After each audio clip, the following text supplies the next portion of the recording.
Hello बच्चों, let us read this question. This question says which of the following is paramagnetic. So इस question में कहा गया है कि इनमें से कौन सी स्पीशीज पैरामैग्नेटिक है और हमारे पास चार ऑप्शंस गिवन है, option A B C and D.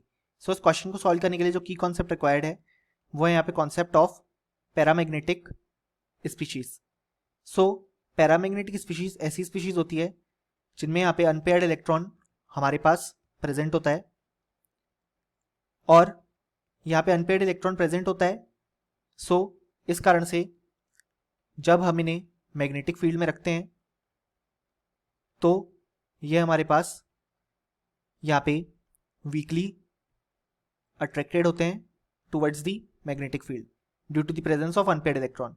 यानी कि हमें बताने कौन सी स्पीशीज में अनपेयर्ड इलेक्ट्रॉन प्रेजेंट होगा. तो सबसे पहले हम option B, C and D को चेक करते हैं, जिसमें गिवन है Cn माइनस, CO और NO प्लस. इन सबके लिए अगर हम देखें तो हमारे पास जो नंबर ऑफ इलेक्ट्रॉन प्रेजेंट है वो है 14. सो अगर हम बाय MOT यानी कि मॉलिक्यूलर ऑर्बिटल थ्योरी इनका कन्फिगरेशन लिखें तो सबके लिए कन्फिगरेशन सेम आएगा क्योंकि सब में इलेक्ट्रॉन सेम है. सो कन्फिगरेशन हो जाएगा sigma 1s2, sigma 1s anti bonding में 2 electron, then further sigma 2s में 2 electron, then sigma 2s anti bonding में 2 इलेक्ट्रॉन. तो 8 इलेक्ट्रॉन फिल हो चुके हैं, हमें 6 इलेक्ट्रॉन और फिल करने हैं. Then pi 2px is equal to pi 2py. तो इसमें हम भरेंगे 1, 2, 3 और 4 इलेक्ट्रॉन, यानी कि टोटल 12 इलेक्ट्रॉन फिल हो चुके हैं.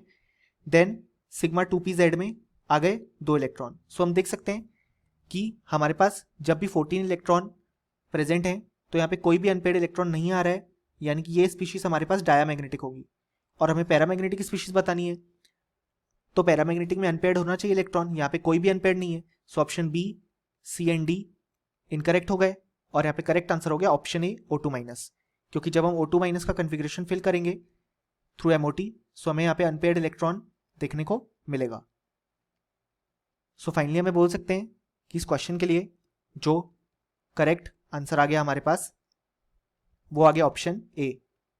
Hope you understood it well. Best of luck.